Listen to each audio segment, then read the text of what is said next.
سبحان اللہ۔ میرے محترم بزرگوں اور عزیز ساتھیوں، اللہ تبارک و تعالیٰ کا احسان ہے کہ اللہ تبارک و تعالیٰ نے ہم سب کو ایک اہم فریضہ جو جمعہ کی نماز ادا کرنے کی توفیق عطا فرمائی، مزید تھوڑی دیر غور فکر کرنے کی توفیق عطا فرمائی۔ میرے بھائیوں، جو کچھ ہوتا ہے سب اللہ کی مرضی سے اور اللہ کی توفیق سے ہوتا ہے۔ اللہ نے ہمیں توفیق دی اور ہم مسجدوں میں آ گئے۔ اللہ نے ہمیں توفیق دی تو ہم اذان سے کچھ دیر پہلے بھی آ گئے۔ میرے بھائیوں، اللہ کی توفیق سے ہوتا ہے، ورنہ بہت سے حضرات ابھی اس ٹائم اسپتالوں میں ایڈمٹ ہیں۔ وہ چاہتے ہیں کہ مسجدوں کے دروازے دیکھیں، وہ چاہتے ہیں کہ وہ نمازیں پڑھیں، لیکن اللہ نے وہ ایسی بیماری میں مبتلا ہے کہ وہ اس ثواب سے محروم ہو گئے۔ اللہ نے ہمیں اس کی توفیق دی، اس پر میرے بھائیوں اللہ تبارک و تعالیٰ کا شکریہ ادا کرنا چاہیے، اللہ تبارک و تعالیٰ کا احسان ماننا چاہیے، اور اللہ تبارک و تعالیٰ کے ہم سب پر اتنے احسانات ہیں کہ جس کا ہم شمار بھی نہیں کر سکتے، اور زندگی بھر ان کے احسانوں کا شکریہ ادا نہیں کر سکتے۔ ان کا سب سے بڑا احسان ہم سب پر یہ ہے کہ انہوں نے ہمیں کلمے سے نوازا ہے، ہمیں مومن بنایا ہے، ہمیں مسلمان بنایا ہے، اور یہ وعدہ کر کے بھیجا ہے کہ جاؤ میرے بندو اور میری عبادت کرو۔ صرف میں نے اپنی عبادت کے لیے تمہیں پیدا کیا ہے، اور ہم سب دنیا میں آ گئے۔ اب اس ٹائم ہم سب امتحان میں ہیں، جو پاس ہو گیا وہ جنت الفردوس میں جائے گا، اور جو فیل ہو گیا وہ اللہ کے عذاب سے بچ نہیں سکتا۔ میرے اب ہمیں دنیا میں رہ کر کس طرح سے اپنے امتحان سے پاس ہونا ہے وہ اللہ کا حکم ہے اور نبی پاک صلی اللہ علیہ وسلم کا طریقہ۔ حدیث پاک میں آیا جس کی زندگی میں دین ہوگا وہ انسان دنیا میں بھی کامیاب ہوگا اور آخرت میں بھی کامیاب۔ یہ اور بات ہے، کچھ لوگ کہتے ہیں وہ تو کچھ نہیں کرتے، وہ تو کچھ نہیں کرتے، لیکن میرے بھائیوں اللہ کے ہاں وہی قابل قبول ہے جس کی زندگی میں دین ہوگا، جس کے اندر اللہ کا حکم ہوگا اور نبی پاک صلی اللہ علیہ وسلم کا طریقہ ہوگا۔ وہ انسان دنیا میں بھی کامیاب ہوگا اور آخرت میں بھی کامیاب۔ اللہ کے رسول سے پوچھا گیا کہ آپ کی امت کیا کر سکتی ہے؟ اللہ کے رسول نے فرمایا میری امت سارے کام کر سکتی ہے، بس کیا نہیں کر سکتی؟ جھوٹ نہیں بول سکتی، دھوکہ نہیں دے سکتی۔ آج میرے بھائیوں سب سے زیادہ اگر ہم کچھ کرتے ہیں تو سب سے زیادہ ہم جھوٹ بولتے ہیں، سب سے زیادہ ہم ایک دوسرے کو دھوکہ دیتے ہیں۔ خبر حدیثوں میں جس کی آئی وہی زمانہ آبا رہا ہے، زمین بھی دیور بدل رہی ہے، فلک بھی آنکھیں دکھا رہا ہے۔ آنکھ باندھے کھڑے ہیں صف میں سب اپنے اپنے خیال میں، امام مسجد سے کوئی پوچھے نماز کس کو پڑھا رہا ہے۔ آج ہم نیت تو باندھ لیے لیکن ہمارا ذہن ہمارا دماغ کہاں ہے ہمیں نہیں پتا۔ ہم اللہ کے پاس نہیں ہیں، ہم نے اپنے آپ کو اللہ کے حوالے نہیں کیا۔ شیطان مسلط ہے، شیطان اپنے کام کو تو انجام دے رہا ہے، بس ہم اپنے کام کو، ہم اپنے فریضے کو بھول بیٹھے۔ جیسے نیت باندھتے ہیں تو ساری چیزیں یاد آنے لگتی ہیں۔ اس کی وجہ ہے کہ ہمارے ایمان میں کمی ہے، ہمارے ایمان میں کمزوری ہے۔ ہمارا دل نہیں لگتا نماز میں، ہمارا دل نہیں لگتا قرآن میں، ہمارا دل نہیں لگتا تلاوت میں، اسی لیے ہمارے اندر یہ خیالات آتے ہیں۔ ایک دوسرے سے نفرت، بھائی بھائی سے نفرت، میاں بیوی میں نفرت، رشتہ داروں میں نفرت، یہ کون کر رہا ہے؟ یہ مسلمان کر رہا ہے۔ آج ہمیں دیکھیں گے لوگ تو کیسے اسلام میں داخل ہوں گے۔ ہندی کے بہت بڑے رائٹر نے اپنی کتاب میں لکھا کہ مسلمانوں اپنا کردار بناؤ، مسلمانوں اپنا وقار بناؤ، کوئی تمہارے حدیث کو پڑھنے نہیں آئے گا، نہ کوئی تمہارے قرآن کو پڑھنے آئے گا، وہ تمہیں دیکھے گا اور اندازہ لگا لے گا کہ تمہارے قرآن میں کیا لکھا ہے، تمہارے حدیث میں کیا لکھا ہے۔ کیا ہمارا مزاج ہے اس طرح مسلمانوں جیسا؟ کیا ہماری بولی ہے مسلمانوں کی جیسی؟ کیا ہمارا لباس ہے مسلمانوں کے جیسا؟ ہم اس طرح سے نہیں رہے میرے بھائیوں، نہ ہم اپنے زبان سے، نہ اپنے کردار سے، نہ اپنے وقار سے، ہم کہیں سے نہیں لگتے مسلمان۔ آج جب ہمارے موبائل میں فون آتا ہے تو ہم کہتے ہیں وعلیکم السلام، تب پتہ چلتا ہے ہمارے بغل میں تو مسلمان بھائی بیٹھے۔ ہم اتنے دین سے غافل ہو گئے، ہم اتنا دنیا میں کھو گئے کہ اللہ کو بھی بھول گئے، رسول اللہ کو بھی بھول گئے، اپنے آپ کو یہ پہچانوانا نہیں چاہتے۔ آنکھ جب بند ہوگی میرے بھائیوں تو اللہ کے رسول بھی کہیں ایسا نہ ہو ہمیں انکار کر دیں کہ یہ میرا امتی تو نہیں، یہ میرا امتی تو نہیں ہے۔ میرا امتی ہوتا تو میرے طرح میرے سنتوں پر عمل کرنے والا ہوتا، اللہ کے حکم پر مر مٹنے والا ہوتا۔ آج ہم ایک دوسرے کو تانا دے رہے ہیں، ایک دوسرے کو برا بھلا کہہ رہے ہیں، ارے کم سے کم اپنے اندر تو کمیاں تلاش کرو میرے بھائیوں۔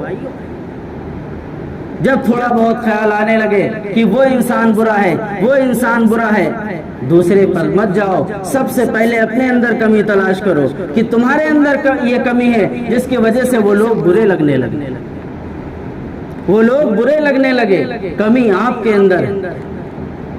تو ہمیں اپنے کردار کو بنانا ہے، اپنے اخلاق کو بنانا ہے۔ آج ہمارا کردار، ہمارا اخلاق کچھ نہیں اس طرح سے۔ اللہ کے رسول مسجد نبی میں بیٹھے ہوئے ہیں، ایک کافر آتا ہے اور مسجد نبی کے اندر پیشاب کرنا شروع کر دے رہا ہے۔ صحابہ دوڑتے ہیں اسے مارنے کے لیے، اسے ڈانٹنے کے لیے، بھگانے کے لیے۔ اللہ کے رسول منع کرتے ہیں، نہیں، جاؤ اس کو صاف کرو۔ صحابہ اس کو جاتے ہیں، صاف کرتے ہیں۔ اللہ کے رسول اس کافر کو بلاتے ہیں، بیٹھالتے ہیں اور کیا فرماتے ہیں کہ اللہ کے بندے، یہ مسجد اللہ کا گھر ہے، یہ مسجد اللہ کا گھر ہے، یہ عبادت کی جگہ ہے، یہ پیشاب کرنے کی جگہ نہیں۔ وہ اللہ کے رسول کے قدموں میں گر جاتا ہے اور اللہ کے رسول سے کہتا ہے مجھے تو کلمہ پڑھا دیجئے، میں تو آپ کا اخلاق چیک کرنے آیا تھا، میں تو آپ کا مزاج چیک کرنے آیا تھا، کیونکہ لوگ تو آپ کے بارے میں بہت اچھا کہتے ہیں لیکن ہم آپ کے پاس آ کر دیکھنا چاہتے ہیں۔ آج ہم بیٹھے بیٹھے جھوٹ بول دے رہے ہیں، آج ہم بیٹھے بیٹھے دھوکہ دے رہے ہیں۔ اس سے کیا سبق مل رہا ہے میرے بھائیوں؟ ہمارا بھائی ہم سے جھوٹ بولتا، ہمارے ابا ہم سے جھوٹ بولتے، ہمارے رشتہ دار ہم سے جھوٹ بولتے اور ہم ان سے جھوٹ بولتے، ہم ان پر تہمت لگاتے، وہ ہم پر تہمت لگاتے اور ہم احساس بھی نہیں کرتے۔ اللہ کے رسول سے صحابہ نے پوچھا کہ ہم جو آپس میں بات کرتے ہیں کیا یہ بھی سب لکھا جاتا ہے؟ اللہ کے رسول نے فرمایا ہاں لکھا جاتا ہے، ہاں لکھا جاتا ہے، لیکن جب آپ اچھی بات کرو گے تو اچھا لکھا جائے گا، بری بات کرو گے تو برا لکھا جائے گا۔ یہ سب باتیں آپ کو باہر نہیں ملیں گی، باہر بہت ماحول گندا ہو گیا ہے۔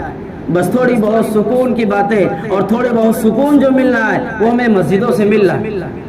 یہ بھی چیزیں دھیرے دھیرے دین سے ختم ہوتی جا رہی اور ہم اپنے آپ کو بس ہم اچھے ہیں، دوسرا خراب ہے، وہ اچھے ہیں، تیسرا خراب ہے، اس کے چکر میں ہے میرے بھائیوں۔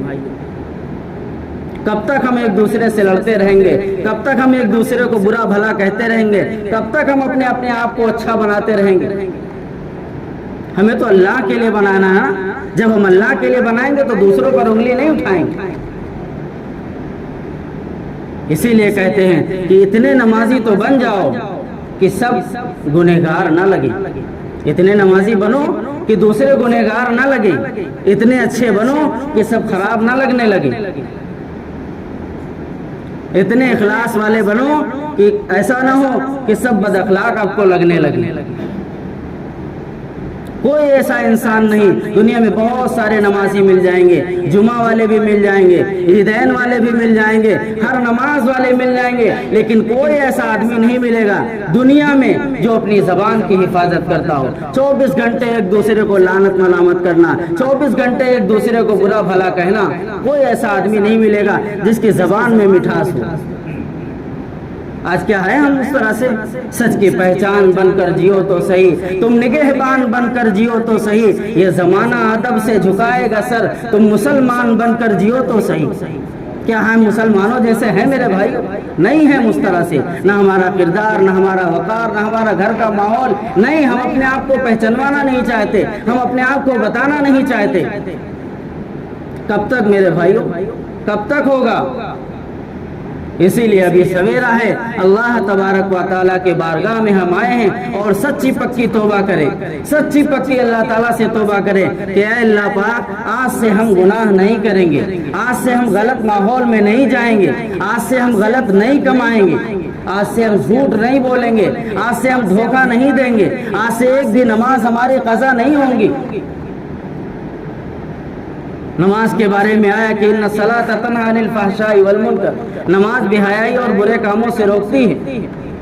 آج ہماری نمازیں نہیں رکتی، نماز پڑھنے والا چوری بھی کر رہا ہے، نماز پڑھنے والا جھوٹ بھی بول رہا ہے، نماز پڑھنے والا دھوکہ بھی دے رہا ہے، نماز پڑھنے والا ایک دوسرے کو برا بھلا بھی کہہ رہا ہے۔ ساری بیماریاں، ساری برائیاں کس کے اندر؟ نمازی کے اندر۔ کیوں ایسا ہے؟ کیوں ایسا ہے؟ جب صحابہ کے اندر کوئی ایسی چیز پائی جاتی تھی تو صحابہ اپنے اندر دیکھتے تھے اور کہتے تھے ہمارے نماز میں کمی ہے، ہم اگر نماز صحیح پڑھیں گے تو ہم جھوٹ بولنا چھوڑ دیں گے، ہم جب نماز صحیح سے پڑھیں گے تو ایک دوسرے کو برا بھلا کہنا چھوڑ دیں گے، جب ہم نماز صحیح سے پڑھیں گے تو سارے خرافات سے ہم دور ہو جائیں گے۔ کبھی ہم ان سب چیزوں پر غور نہیں کرتے۔ میرے بھائیوں، ابھی سویرا ہے، ابھی سویرا ہے، ہم اللہ کی بارگاہ میں آئے ہیں اور آج سے یہ سچی پکی نیت کریں کہ ہم کسی سے بھی لڑائی جھگڑا نہیں کریں گے، کسی کو بھی تانا کوشی نہیں کریں گے، کسی کو بھی برا بھلا نہیں کریں گے، اور جس سے لڑے ہوئے ہیں اس سے صلح کر لیں گے، اپنی زبان کو مٹھاس پیدا کریں گے، اپنی زبان میں میٹھے بول پیدا کریں گے۔ ایسا نہ ہو کوئی ہماری زبان سے کوئی تکلیف میں ہے، رو رہا ہے، ابا اپنے بیٹے سے ناراض، میاں اپنی بیوی سے ناراض، وہ شوہر سے ناراض، باپ بیٹے میں لڑائی، سب میں لڑائی۔ آپس میں بیٹھو، گھر کے ماحول کو آپس میں سلجھاؤ، ایک دوسرے سے مشورہ کرو، اپنے گھر کے ماحول کو ایک دوسرے سے شیئر نہ کرو، دوسرے آپ کے گھر کو بگاڑ سکتے ہیں، جوڑ نہیں سکتے۔ اپنے بچوں میں میٹھے میٹھے الفاظ بولو، اس طرح کرو اور اس طرح بتاؤ، تب آپ کے گھر کا ماحول بھی سدھرے گا، آپ بھی صحیح ہوں گے۔ اور اللہ کے رسول کی پڑھ پڑھ کے حدیثیں سناؤ، اپنے گھروں میں تعلیم کا رواج عام کرو، اور آج سے یہ سچی پکی توبہ کرو اور سب کے لیے دعا کرو، اپنے امی کے لیے، اپنے ابو کے لیے، اپنے رشتہ داروں کے لیے، اپنے خاندان والوں کے لیے، جو اسپتالوں میں ایڈمٹ ہیں ان کے لیے، اور جو دنیا سے چلے گئے ان کے لیے، اور جہاں جہاں مسلمانوں پر آفت اور مصیبتیں آئی ہیں ان کے لیے، اور خاص طور سے آج جو ماحول چل رہا ہے اس کے لیے، اپنے لیے، اپنے گھر والوں کے لیے، اور ہمارے بیچ سے جو لوگ دنیا سے رخصت ہو گئے ان کی مغفرت کے لیے، اور جو لوگ حیات سے ہیں ان کی عمر کے لیے دعا کریں گے نا انشاءاللہ۔ اللہ تعالی ہم سب کو عمل کی توفیق عطا فرمائے۔